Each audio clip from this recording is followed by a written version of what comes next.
পারমাণবিক স্থাপনায় হামলা হয়েছে বলে জানিয়েছে ইরান। দেশটি জানিয়েছে রোববার যুক্তরাষ্ট্র ও ইসরায়েলের সামরিক অভিযানে নাতানজ পারমাণবিক স্থাপনাকে নিশানা করা হয়েছে। সোমবার আল জাজিরার এক প্রতিবেদনে এ তথ্য জানানো হয়েছে। প্রতিবেদনে বলা হয়েছে, জাতিসংঘের পারমাণবিক পর্যবেক্ষণ সংস্থায় নিয়োজিত ইরানের রাষ্ট্রদূত রেজা নাজাফি বলেন, ইরানের পারমাণবিক স্থাপনা নাতানজ যৌথ অভিযানের সময় আঘাতপ্রাপ্ত হয়েছে। ভিয়েনায় অনুষ্ঠিত আন্তর্জাতিক আণবিক শক্তি সংস্থার ৩৫ সদস্য বিশিষ্ট বোর্ড অব গভর্নেন্সের বৈঠকে সাংবাদিকদের তিনি আরও বলেন, তারা আবারও গতকাল ইরানের শান্তিপূর্ণ ও সুরক্ষিত পারমাণবিক স্থাপনাগুলোতে হামলা চালিয়েছে। বার্তা সংস্থা রয়টার্সের পক্ষ থেকে কোনো স্থাপনায় হামলা হয়েছে জানতে চাইলে তিনি জবাব দেন নাতানজ। তবে প্রতিবেদনে বলা হয়েছে, হামলার ফলে ক্ষয়ক্ষতির পরিমাণ বা তেজস্ক্রিয়তার মাত্রা সম্পর্কে তাৎক্ষণিকভাবে বিস্তারিত কিছু জানানো হয়নি।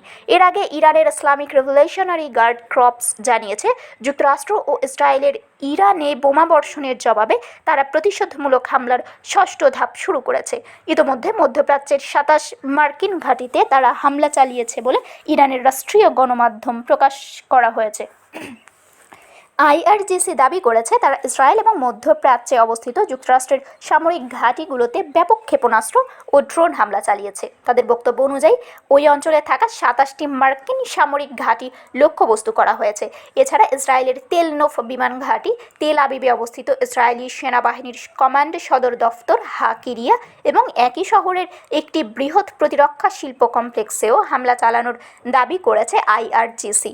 সংস্থাটি আরও বলেছে, ইরানি বাহিনী ধাপে ধাপে আরও ভিন্ন ও কঠোর প্রতিশোধমূলক পদক্ষেপ নেবে, যা তাদের ভাষায় হবে পরপর আঘাত।